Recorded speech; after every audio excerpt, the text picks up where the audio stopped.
était devenu un disciple de Jésus. Donc nous aussi, nous devons chercher la puissance pour agir aussi de la manière que notre maître a agi, pour opérer de la manière que notre maître a opéré, pour faire l'œuvre de la manière que notre maître a fait. Sinon, à la fin, nous serons des serviteurs inutiles qui seront rejetés, jetés en enfer. Faites très attention. Les dons du ministère, on ne vous a pas donné ça pour rien. C'est pour un but.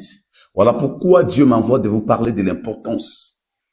C'est pour sauver, c'est pour gagner les peuples. C'est pour transformer des vies. C'est pour perfectionner de vie le don du ministère. Mais à travers de la parole, de la révélation. Alors partout là, vous êtes en train de me suivre. Que Dieu vous bénisse.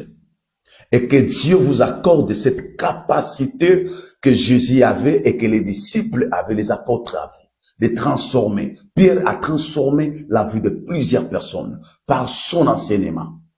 Parce qu'il était revêtu de la puissance. Donc aujourd'hui, l'Église est dans la sécheresse de la puissance, de la présence de Dieu, de révélation. Donc, ce qui amène, ce qui apporte le message, la révélation, c'est la présence de Dieu. Le Saint-Esprit, c'est un esprit qui reproduit le message, qui reproduit des inspirations. Donc, soyons, bien-aimés, des personnes qui s'affectionnent beaucoup plus au Saint-Esprit. N'exercez pas le ministère sans le Saint-Esprit. Et c'est pas seulement, il faut savoir que vous avez aussi des combats, les dons du ministère que vous avez. Satan a perdu le ministère au ciel. Il a besoin aussi de commander, il a besoin de gloire. Donc il peut s'accaparer de votre don et lui, il devient chef de ce don. Si vous n'avez pas la puissance, il va vous arrêter, il va vous limiter, il va vous stopper.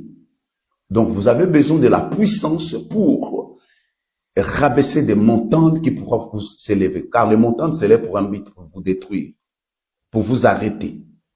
Plusieurs personnes ont été arrêtées. Plusieurs personnes ont été détruites. Donc, vous avez besoin de la puissance pour faire progresser les dons que vous avez reçus, pour impacter. C'est à la grandeur que Dieu vous a appelé.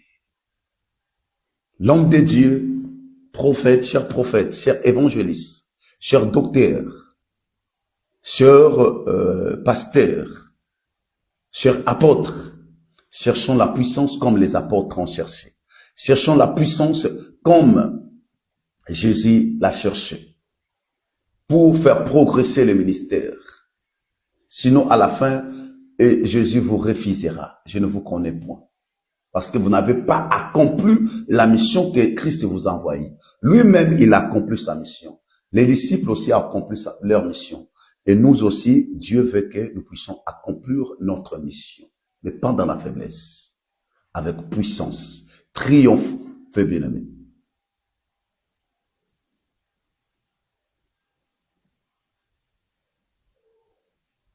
Que Dieu vous bénisse, que Dieu vous accorde cette grâce. C'est ma prière. D'ailleurs, Dieu m'avait donné de prier pour toute personne qui ont reçu des révélations, de prier pour eux, afin qu'ils prêchent ces révélations avec puissance. C'est mon sujet aussi de prière que Dieu m'avait donné. Et voilà pourquoi je prêche ça aussi. De prier pour toute personne qui ont reçu des révélations de Dieu, afin qu'ils prêchent ces révélations avec puissance. C'est mon sujet de prière que Dieu m'a donné. Et je prie pour tout le ministère, toutes ces personnes, ces pasteurs, ces prophètes, ces apôtres qui ont reçu de révélations, les dons du ministère et qui ont des révélations, que Dieu vous accorde cette grâce de prêcher ces révélations avec puissance et que ces révélations sauvent, que ces révélations épargnent au nom de Jésus.